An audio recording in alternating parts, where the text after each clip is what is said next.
Hello and welcome to the Truth Channel.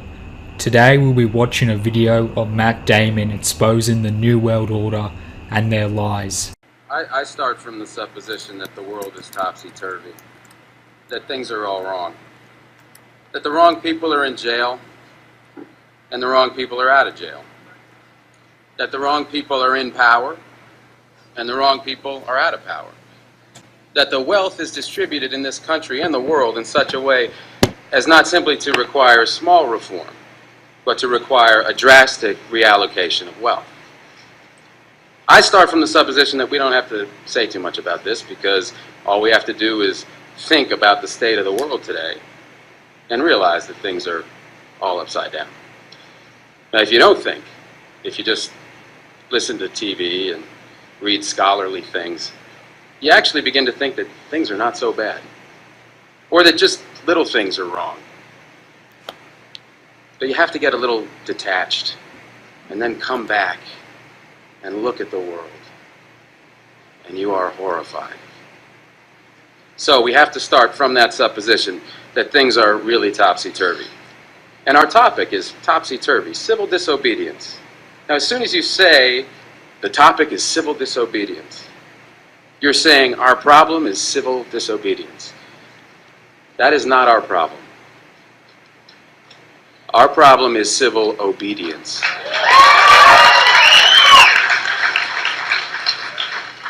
Our problem is the numbers of people all over the world who have obeyed the dictates of the leaders of their government and have gone to war. And millions have been killed because of this obedience. We recognize this for Nazi Germany. We know that the problem there was obedience, that the people obeyed Hitler. People obeyed.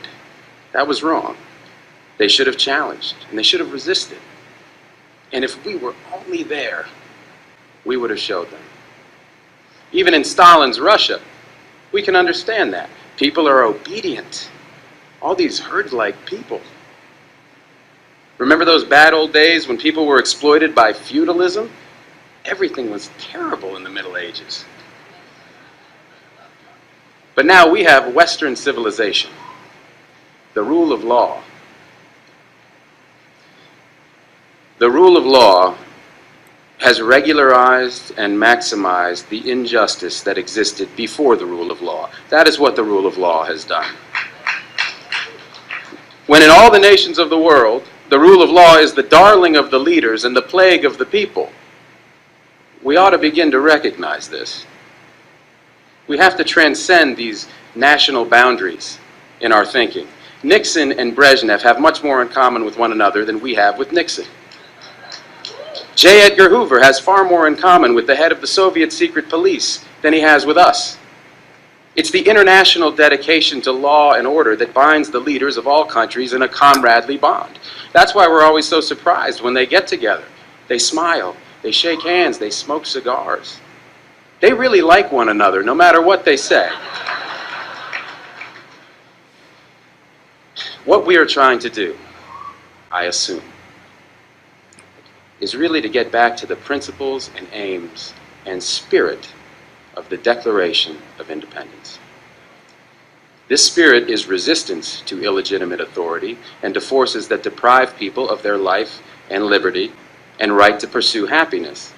And therefore, under these conditions, it urges the right to alter or abolish their current form of government, and the stress had been on abolish. But to establish the principles of the Declaration of Independence, we're going to need to go outside the law, to stop obeying the laws that demand killing or that allocate wealth the way it's been done, or that put people in jail for petty technical offenses and keep other people out of jail for enormous crimes.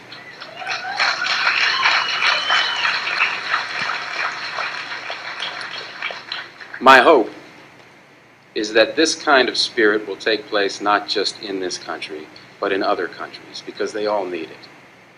People in all countries need the spirit of disobedience to the state, which is not a metaphysical thing, but a thing of force and wealth. And we need a kind of declaration of interdependence among people in all countries of the world who are striving for the same thing.